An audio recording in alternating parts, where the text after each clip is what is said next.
السلام علیکم ورحمۃ اللہ وبرکاتہ۔ ناظرین، امید کرتا ہوں کہ آپ سب خیریت سے ہوں گے۔ آج ایک مرتبہ پھر ہم اس ویڈیو میں عربی زبان کے کنائی جملے آپ کی خدمت میں لائے ہیں۔ تو ویڈیو شروع کرنے سے پہلے اگر آپ ہمارے اس چینل پر نئے ہیں تو ویڈیو کو مکمل ضرور دیکھیے گا، اور اگر ویڈیو اچھی لگے تو ویڈیو کو لائک، شیئر اور چینل کو سبسکرائب ضرور کیجیے گا۔ تو آئیے شروع کرتے ہیں۔ پہلا جملہ ہے فلان طویل الذیل۔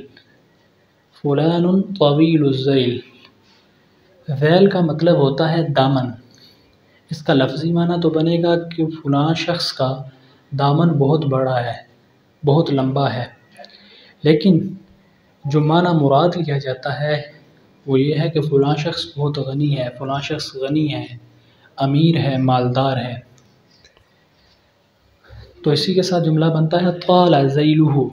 طال ذیلہ، اس کا دامن لمبا ہو گیا، یعنی اس کا حال اچھا ہو گیا اور وہ شخص مالدار ہو گیا۔ تیسرا جملہ ہے فلان کثیر الرماد۔ اس سے مراد لیا جاتا ہے کہ فلاں شخص سخی ہے اور سخاوت پسند ہے۔ چوتھا جملہ ہے فلان جعد الیدین۔ فلان جعد الیدین، جعد کا عربی زبان میں مطلب ہوتا ہے گھنگریالا، گھنگریالا اور سکڑا ہوا۔ تو جو فلان جعد الیدین ہے، اس سے مراد عربی زبان میں لیا جاتا ہے کہ فلاں شخص بخیل ہے۔ اسی طرح فلان جعد الانامل، اس کا معنی بھی یہی ہے کہ فلاں شخص بخیل ہے۔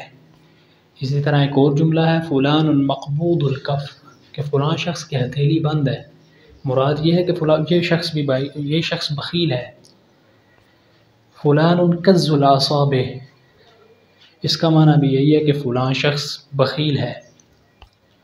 فلان مغلول الیدین، یعنی فلاں شخص کے ہاتھ بیڑیوں میں جکڑے ہوئے ہیں، یعنی کہ وہ شخص بخیل ہے۔ فلان کز الیدین، یعنی فلاں شخص بخیل ہے۔ ایک اور جملہ ہے فلان لا یضع العصا عن عاتقہ، یعنی ویسے تو اس کا لفظی معنی بنتا ہے کہ وہ شخص اپنے کندھے سے ڈنڈا نہیں اتارتا، لیکن اس کا یہ معنی مراد نہیں لیا جاتا۔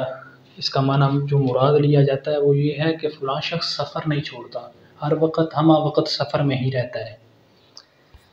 آخری جملہ ہے فلان القى عصاہ۔